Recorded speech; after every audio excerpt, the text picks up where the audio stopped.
Have you ever been standing at the top of a ladder or maybe looking over a cliff and gotten that feeling, that weird feeling in your stomach, like the world beneath your feet is shifting, or like the room that you're in is starting to spin, even though you know you're on sure footing, and yet it seems like you're going to fall?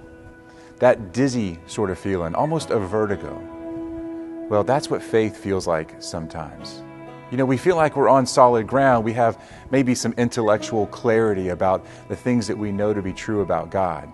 God feels very near to us, very intimate. We feel His love and His affection.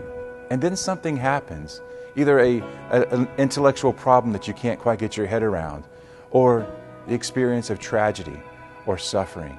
And then in comes doubt, and the room starts to spin.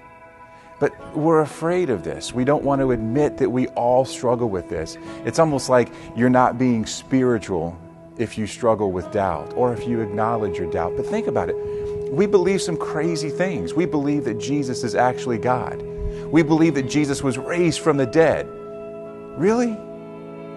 And we think if we're going to hold on to those things, that we got to be able to explain them clearly. We got to be able to have some sort of a formula that will prove His existence. But man, life doesn't work that way.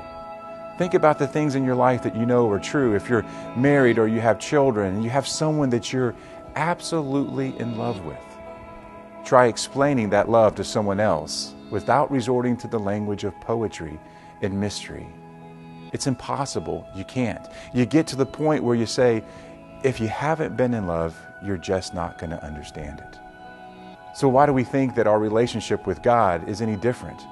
Where our relationship with the God of the universe, a God of mystery and wonder, we think we can distill Him down into these, neat little theorems and formulas, but we can't. He's a God of mystery. He's a God of poetry.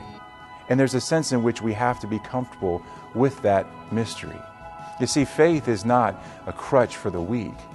Faith is the path for the courageous, who are not afraid to embrace that mystery, to admit that they don't have all the questions, and yet to still follow Jesus down this path. Will you have the courage to follow Him?